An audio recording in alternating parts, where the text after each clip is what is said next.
नमस्कार, बहुत स्वागत है आपका देश न्यूज में और मैं हूं आपके साथ मनीष कुमार। आप देख रहे हैं हमारा खास कार्यक्रम। आपको बता दें कि आज इस खास कार्यक्रम में हम बात करेंगे और कितनी निर्भयाएं, क्योंकि कोलकाता में महिला डॉक्टर के साथ में हुई दुष्कर्म हत्याकांड के मामले ने पूरे देश को झकझोर कर रख दिया है। आपको बता दें कि पूरे देश भर में इस दुष्कर्म की घटना और हत्याकांड का विरोध हो रहा है। ये मामला लगातार तूल पकड़ता जा रहा है। डॉक्टर्स लगातार इसका विरोध कर रहे हैं, प्रदर्शन भी कर रहे हैं। भारत में दुष्कर्म और बलात्कार कोई नई बात नहीं है। ये एक गंभीर सामाजिक समस्या है जो लगभग हर वक्त कहीं ना कहीं सुर्खियों में बनी रहती है। नेशनल क्राइम रिकॉर्ड ब्यूरो यानी कि एनसीआरबी की रिपोर्ट के अनुसार साल 2022 में भारत में हर दिन 86 दुष्कर्म की घटना सामने आई है, यानी कि हर 16 मिनट में एक दुष्कर्म का केस दर्ज हुआ है। वहीं हर 3 या 2 दिन में 2 महिलाओं की रेप के बाद हत्या कर दी गई है। ये गंभीर किस्म के अपराध है। आज हम खास कार्यक्रम में आपको बताने जा रहे हैं कि देश में दुष्कर्म के मामलों की पूरी कहानी, उसके बारे में जानेंगे और दुष्कर्म की कानूनी परिभाषाएं क्या है, किस वर्ग की महिलाओं का ज्यादा शोषण होता है।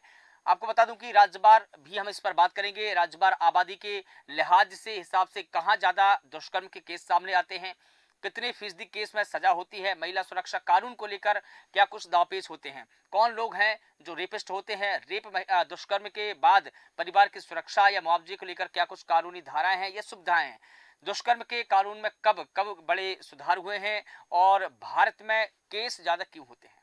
सबसे पहले हम जानेंगे कि कानूनी परिभाषाएं क्या है दुष्कर्म की। दुष्कर्म, जिसे अक्सर यौन उत्पीड़न के तौर पर हम जानते हैं, ये एक जघन्य अपराध है। ये तब होता है जब कोई पुरुष किसी महिला के साथ उसकी बिना सहमति के जबरदस्ती यौन संबंध बनाता है। इसमें शारीरिक बल का इस्तेमाल करना, धमकी देना या किसी भी अन्य तरह का दबाव बनाना भी शामिल होता है। यह तब भी हो सकता है जब कोई व्यक्ति किसी ऐसे व्यक्ति के साथ यौन संबंध बनाता हो जो कानूनी तौर पर हाँ कहने या सहमति देने की स्थिति में नहीं है। अगर कोई पुरुष किसी महिला के साथ उसकी इच्छा के विरुद्ध, मर्जी के बिना या उसकी सहमति के बिना यौन गतिविधि में संलग्न होता है तो वो दुष्कर्म का दोषी माना जाता है, दोषी होता है। ये परिभाषा है कानूनी तौर पर। यह भारतीय न्याय संहिता यानी कि बीएनएस की धारा 63 के खंड 1 से 7 द्वारा परिभाषित किया गया है, जिसे कानून में इसे परिभाषित किया गया है। लेकिन भारत में दुष्कर्म के मामलों में आंकड़े क्या है, उस पर भी हम बात कर लेते हैं। भारत में महिलाओं के खिलाफ में अपराध के मामले साल दर साल बढ़ते ही जा रहे हैं, इजाफा लगातार हो रहा है। एनसीआरबी के आंकड़ों के अनुसार 2020 में महिलाओं के खिलाफ में अपराध में कुल 3,71,503 मामले दर्ज किए गए थे। इसके बाद अगले वर्ष 2021 में 4,28,278 और साल 2022 में 4,45,256 मामले सामने आए। ये वो मामले हैं जो कानूनी तौर पर दर्ज है। इनमें वो मामले नहीं है जो सामाजिक तौर पर दबा दिए गए हों। कई ऐसे मामले हैं, सैकड़ों हजारों मामले होंगे जो सामाजिक बुराइयों के तौर पर या सामाजिक दबाव के चलते दबा दिए जाते हैं। वो मामले कभी प्रकाश नहीं आते हैं। यानी कि 3 साल में करीब 20% अपराध बढ़े हैं जो रिकॉर्ड किए गए हैं। साल 2022 में कुल 31,982 महिलाओं के साथ में दुष्कर्म की घटनाएं रिपोर्ट की गई और कुल 31,516 केस रजिस्टर किए गए हैं। राज्यवार अगर आंकड़ा देखा जाए तो 2022 में राजस्थान में सबसे ज्यादा 5,008 महिलाओं के साथ में दुष्कर्म जैसा घिनौना अपराध हुआ है और यहाँ कुल 5,399 दुष्कर्म के केस दर्ज किए गए हैं।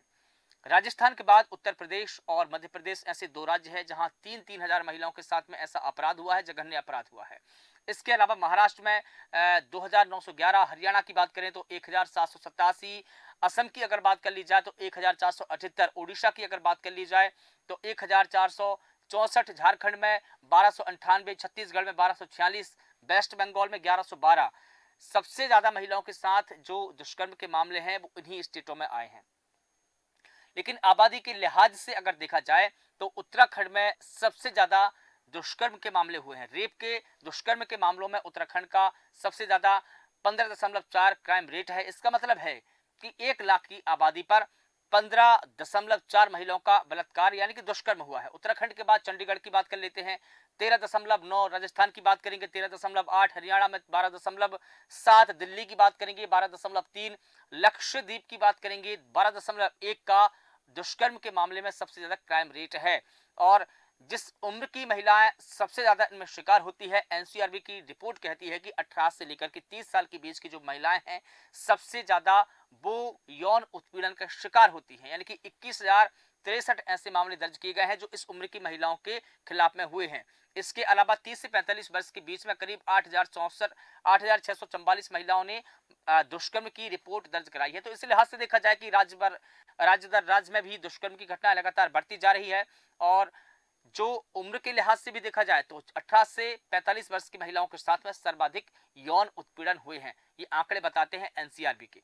इस पूरे मुद्दे को हम जानेंगे और विस्तार से। हमारे साथ में कुछ मेहमान जुड़े हैं जो इस पूरे मुद्दे पर विचार विमर्श करेंगे, उनसे जानेंगे। हमारे साथ में माधुरी शर्मा जी जुड़ी है, सामाजिक कार्यकर्ता है, मैं आपको बहुत स्वागत करता हूं। तनुज दीक्षित जी हमारे साथ में जुड़े हैं, आप सुप्रीम कोर्ट के वकील हैं। सर, आपका भी बहुत स्वागत करता हूं। सबसे पहले तनुज जी, मैं आपसे ही टिप्पणी ले लेता हूं। जिस प्रकार से एनसीआरबी के जो आंकड़े आए हैं, जो रिपोर्ट आई है, वो डरावनी है। वो एक ही सवाल खड़े करती है कि और कितनी निर्भयाएं, क्या कहेंगे आप? देखिए, निश्चित रूप से भारत के अंदर रेप और ऐसे संगीन अपराध हम बढ़ते हुए देख रहे हैं। हाल ही में जो मेडिकल डॉक्टर के साथ में कलकत्ता में रेप कांड हुआ, उसके बाद में महाराष्ट्र के बत्तापुर में जो हुआ, कन्नौज में जो हुआ, पिछले दिनों अयोध्या में जो हुआ, उसके अलावा हम और भी जगह देख रहे हैं, कई सारे इन्वॉल्वेशन हम देख रहे हैं।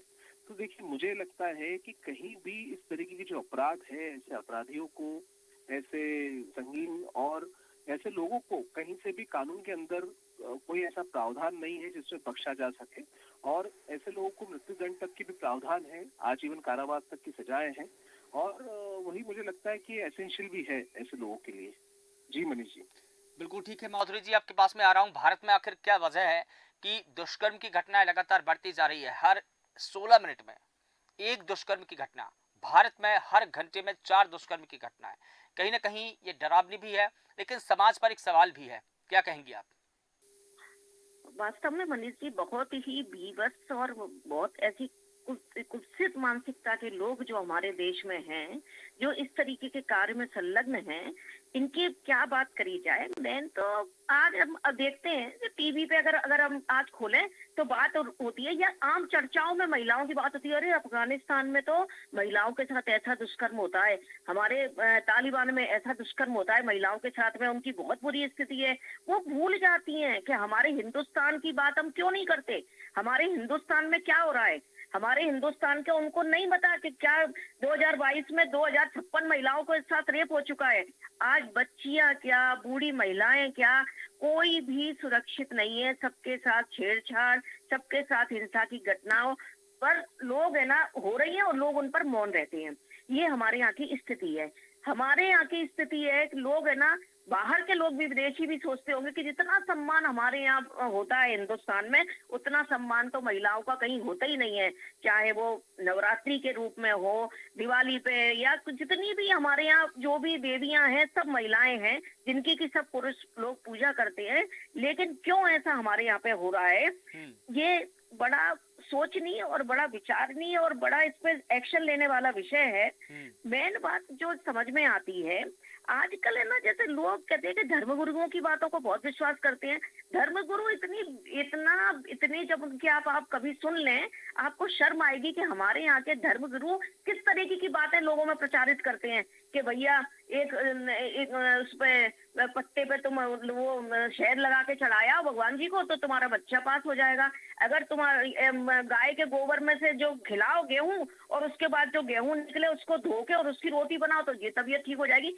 मतलब कितनी हास्यास्पद और कितनी ऐसी, मतलब दिमाग को खराब करने वाली घटनाएं है। क्या अगर वो सोचते हैं कि मेरे लाखों फॉलोअर इस चीज को मान रहे हैं, तो क्या वो ये नहीं बता सकते कि भाई लड़कियों के साथ कैसा व्यवहार करना चाहिए, आपके बच्चों को क्या शिक्षा देनी चाहिए, आपके लड़कों को क्या शिक्षा देनी चाहिए? ये कभी शिक्षा देने में वो आगे नहीं आते क्या? तो ये बहुत। माधुरी जी, बच्चियों के खिलाफ में अगर अपराध हो रहे हैं तो बच्चियों का दोष क्या है उसमें?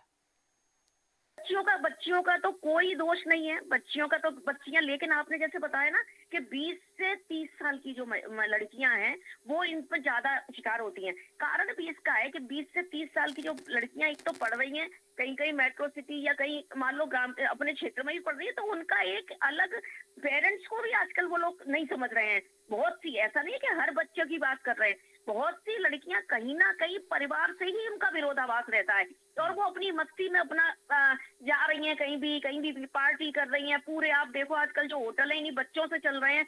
तो ये क्या, इस तरह की घटनाएं ये होती हैं। आपने तो जो आंकड़ा बताया, ये तो वो आंकड़ा है जो कि पुलिस में दर्ज रिकॉर्ड हुआ किया है। गया है, बिल्कुल। अगर अपन आंकड़े पे अगर वास्तव में अगर देखेंगे तो ये घटनाएं हर क्षण हो रही हैं, लेकिन कहीं ना कहीं इनको वहां तक नहीं पहुंचने दिया जाता।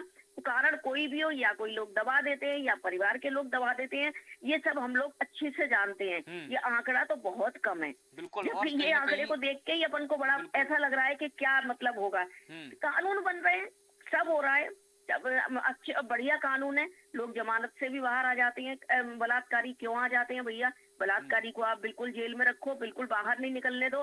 दूसरा, यानी आप जब तालिबान और वहां की कर रहे हैं, तो ऐसे ऐसे वाले कानून इनमें क्यों नहीं ला रहे हो? आप केवल एक पॉक्सो एक्ट लेके आए। पॉक्सो एक्ट ठीक था कि भाई नाबालिग लड़की के साथ अगर इस तरीके का दुष्कर्म होता है तो आजीवन कारावास की सजा मिल जाएगी, फांसी चली जाएगी, है ना। लेकिन आपने ये सब क्यों नहीं, यानी आप इसमें क्यों नहीं करते हैं कि अगर कोई भी इस तरीके की घटना या इस तरीके का, तुरंत ही आप उसको सजा दो ना। आप भी अपनी सजा, आप अगर उनको इतना वो करते हैं, दिखाते हैं, तो क्यों ना अपने यहाँ की देश की भी एक दिखाओ कि हमारे यहाँ भी देखो इस तरीके से जुर्म के अगर किया है बलात्कारी को, तो हम ये सजा दे रहे हैं। तो ये चीजें जब तक कानून को कठोर नहीं किया जाएगा, जब तक लोग बलात्कारी को लटके हुए और लोगों को मारते हुए नहीं देखेंगे, जब तक ना तो ऐसे जो लोग हैं जो कुत्सित मानसिकता के, ना तो उन्हें सुधार होगा और ना ही ये घटनाएं कभी भी बंद होंगी। ये घटनाएं दिन पर दिन बढ़ती जा रही हैं। इसका बस मेन कारण है कि और बच्चियों को भी सतर्क रहने की जरूरत है। कोई भी व्यक्ति, अगर जैसे अभी बताया कि आपने कोलकाता वाली घटना है, वो व्यक्ति बराबर संजय राय वहां आता था, तो पी के आता था। अब ये बातें आ रही हैं सामने, वो लोगों को अरे जब वो आता था तो आपको क्या, उसकी कोई भी व्यक्ति ने उसकी मानसिकता का थोड़ा सा भी वो नहीं देख पाया कि इसका क्या नजरिया है। कोई भी व्यक्ति एकदम से बलात्कार नहीं करता। कोई भी व्यक्ति एक भी नहीं है कि आप गुस्सा और बलात्कार कर लिया, ऐसा नहीं है। उसकी मानसिकता। मैं आपके पास में लौट कर आऊंगा, आप बनी रहिएगा। तनुज जी, कानून की बात करी है माधुरी जी की, कहीं ना कहीं कड़े कानून होने चाहिए, लेकिन आप भी जानते हैं कि भारत के पास में जितने कड़े कानून हैं, मुझे नहीं लगता कि दुनिया में और इतने कानून होंगे। और कितने कानूनों का बोझ हम ढोएं, क्योंकि कानून तो हम बना लेते हैं, लेकिन बात आती है उनके इम्प्लीमेंटेशन की। बात ये भी आती है कि जैसे कि पॉक्सो एक्ट बना, लेकिन कहीं ना कहीं ट्रायल की जो प्रक्रिया होती है, मतलब केस दर्ज जिस दिन हुआ है और सजा जिस दिन होनी है, इसके बीच की जो दूरियां रहती है, जो ट्रायल होता है, जो प्रक्रिया रहती है, प्रोसेसिंग, कहीं ना कहीं वो शिथिल हो जाती है। तो वो उस प्रक्रिया में कहाँ सुधार की आवश्यकता है? कानून हमारे पास में पर्याप्त है। मनीष जी, देखिए क्या है, पहले जो कानून थे, क्रिमिनल लॉ थे, इंडियन पिनल कोड थे, उसके सेक्शन 376 के अंदर रेप का पनिशमेंट होता था। पॉस्को के लिए एक अलग से हमारे यहाँ कानून बनाया गया है, लेकिन अब हम सभी को पता है कि विगत 1 जुलाई 2024 से देश भर में 3 क्रिमिनल लॉ, बीएनएस, बीएनएसएस और बीएसए देश में लागू हो चुका है, जिसके अंतर्गत अब जो तमाम प्रक्रिया है वो 3 साल के अंदर विद डिसीजन निर्धारित करी है। वही जो रेप है उसके लिए सेक्शन 64 भारतीय न्याय संहिता का इसके अंदर उल्लेखित है, और अब जो सजाएं हैं वो पहले जैसी और कठोर है। साथ ही साथ अब एक अलग से शादी का वादा करके जो लोग फॉल्स कमिटमेंट करते हैं और उसके दौरान अगर सेक्सुअल रिलेशन बनाते हैं और फिर बाद में मुकर जाते हैं, उसके लिए भी भारतीय न्याय संहिता की सेक्शन 69 के अंदर एक अलग से धारा जो है डिफाइन की गई है। देखिए मनीष जी, कानून के अंदर बहुत सुधार हुए हैं, और जिस तरीके से जो बीएनएस और बीएनएसएस जो आई है, भारतीय नागरिक सुरक्षा संहिता, उसके अंतर्गत जो है 3 साल के अंदर अब समाधान भी मिलेंगे, कोर्ट अपना फैसला भी सुनाएगी, ट्रायल कंप्लीट भी होगी, और अब काफी सारी सुविधाएं हैं जिससे फास्ट ट्रैक कोर्ट जैसा ही सारा काम होगा और जल्द से जल्द मुझे लगता है पीड़िता को या इस तरीके दुश्मन करने वाले दोषियों को सजा मिलेगी और पीड़िता को न्याय मिलेगा। जी मनीष जी। लेकिन देखिए तनुज जी, कई बातें और भी रहती है, जैसे कि हम अपराधियों की बात करें, अपराधी अपराध करके तो निकल जाते हैं, लेकिन कम ही ऐसे मसले हमने मामले देखे हैं कि फांसी के फंदे तक लटक पाते हैं। ऐसे कितने केस है, बहुत कम ही केस है, मैं आपको बता दूं, उंगली में गिन लेंगे हम उन केसों को, कि वो फांसी के फंदे फंदे तक लटके हों। तो आखिर क्या वजह रहती है कि हम उनको फांसी के फंदे तक नहीं पहुंचा पाते हैं? क्या इसमें कोई कानूनी प्रक्रिया आड़े आती है, कोई दांवपेच आड़े आते हैं, या कुछ और वजह हो सकती है?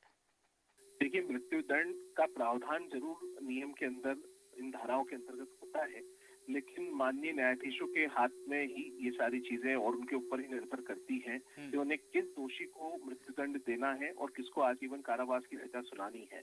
तो ऐसे में जो हमारी न्यायपालिका है, न्यायालय है, वही डिसाइड करते हैं कि अपराध कितना संगीन है और उसको किस तरीके का अपराधी को किस तरीके की सजा सुनानी है। तो ये बाकी हमारे यहाँ प्रावधान है मनीष जी।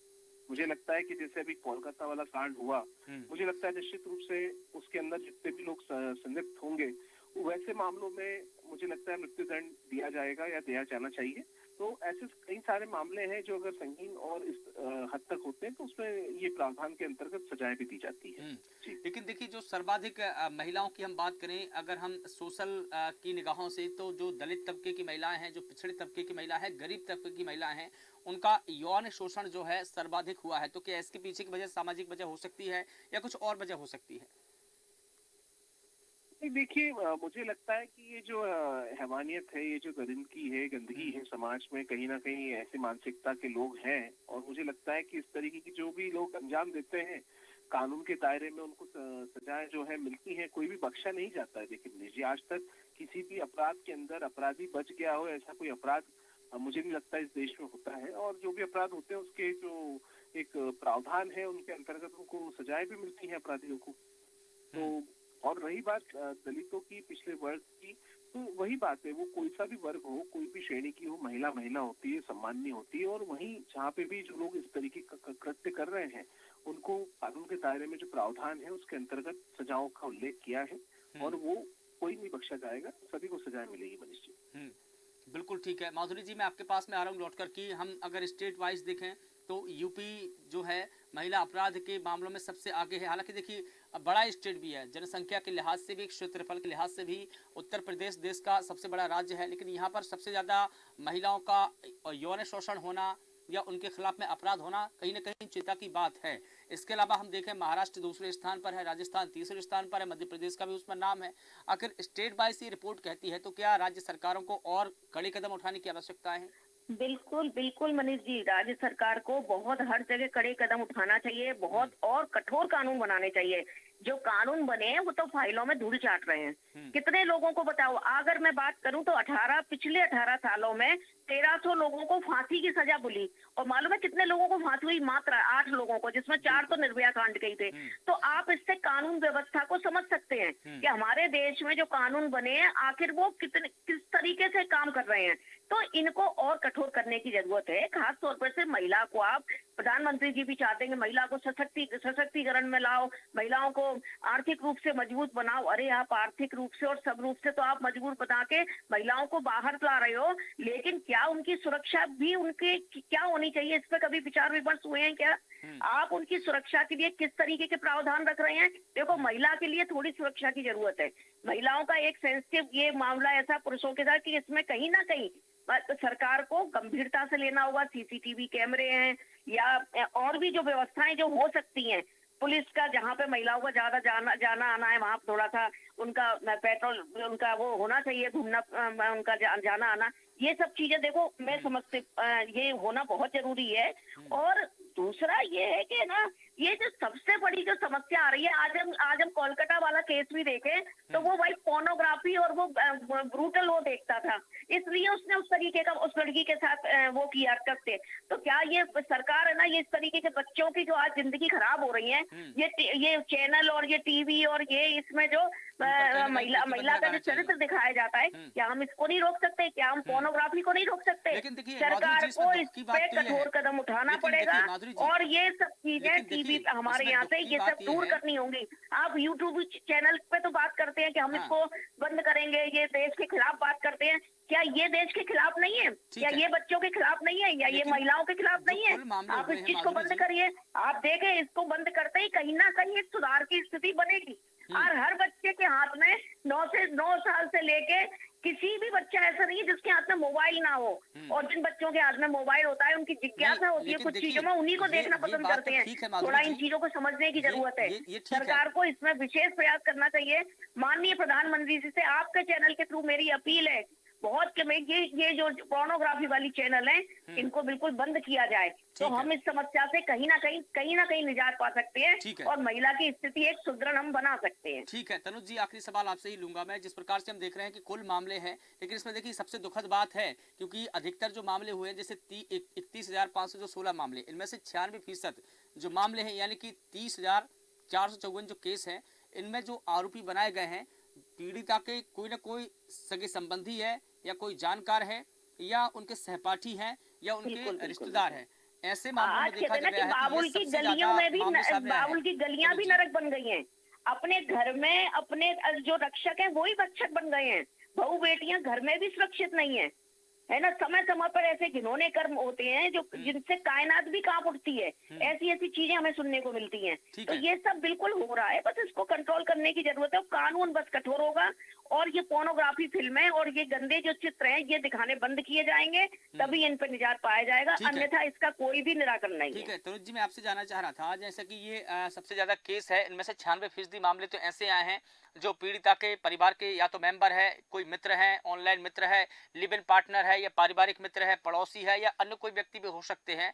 और केवल 1062 केस ऐसे हैं जिनमें आरोपी कोई अपरिचित है, यानी कि परिचित ज्यादा है। तो इसका मतलब यह है कि हमको परिचितों से भी अब सावधान होकर रहना पड़ेगा, और इनके लिए क्या कुछ होना चाहिए तनुज जी? जी, आवाज आ रही है मेरी? जी तनुज, पाए आप मेरे सवाल को? हाँ जी, मैं सुन पाया हूँ। मैं देखिए, सबसे ज्यादा जो मामले होते हैं वो हमेशा परिचितों के या रिश्तेदारी में, या ऐसे मामलों को सबसे ज्यादा देखते हैं कोर्टों के अंदर। तो देखिए, सतर्क और सावधान रहने की बहुत आवश्यकता है। वही मुझे लगता है कि ये जो मैटर्स है इन सब के अंदर, तो देखिए संवेदनशील मामले होते हैं, तो ऐसे के अंदर सतर्क रहना, सावधान रहना, और ऐसे मामलों में परिवार के लोगों को जल्द से जल्द सूचित करना, और जो भी उचित इसके लिए सबसे पहले पुलिस की सहायता लेना, ये सब बहुत आवश्यक कदम है, और इस पे पूरा ध्यान देने की आवश्यकता है मनीष जी, मुझे लगता है सर। बिल्कुल ठीक है, बिल्कुल ठीक है। आप दोनों का बहुत शुक्रिया इस पूरे मुद्दे पर बात रखने के लिए। तो बता दें कि भारत में लगातार दुष्कर्म की घटनाएं बढ़ती जा रही है। सभी के जहन में बस एक सवाल छूट जाता है कि आखिर कितनी निर्भयाएं अपराध की भेंट चढ़ेंगी, अपराधियों की भेंट चढ़ेंगी, क्योंकि जो एनसीआरबी की रिपोर्ट आई है, एनसीआरबी का डेटा है, वो डरा रहा है। बता रहा है कि हर 16 मिनट में एक दुष्कर्म की घटनाएं होती है। भारत में हर घंटे में 4 दुष्कर्म की घटनाएं सामने आती है। ये तो वो रिकॉर्ड है जो पुलिस में दर्ज किया जाता है, लेकिन ऐसे कितने ही मामले हैं जो कहीं ना कहीं सामाजिक बदनामी के चलते या तो दबा दिए जाते हैं, या जानबूझकर दबा दिए जाते हैं। तो ऐसे भी मामले सामने आने जरूरी है जो या तो सामाजिक दबाव या बदनामी के डर से छुपा लिए जाते हैं, दबा लिए जाते हैं, और जो प्रकाश में नहीं आते हैं। मुझे लगता है कि ऐसे मामलों को भी प्रकाश में लाना पड़ेगा, और इन पूरे दुष्कर्म की घटना पर, इन पूरे मामलों पर कहीं ना कहीं कठोर कानून तो है ही, लेकिन इसका इम्प्लीमेंटेशन ठीक से हो तो मुझे लगता है कि जो अंजाम तक अपराधी है वो पहुंचे। फिलहाल देश न्यूज के खास कार्यक्रम में बस इतना ही। देश और दुनिया की तमाम बड़ी खबरों के लिए आप लगातार बने रहिए देश न्यूज के साथ। नमस्कार।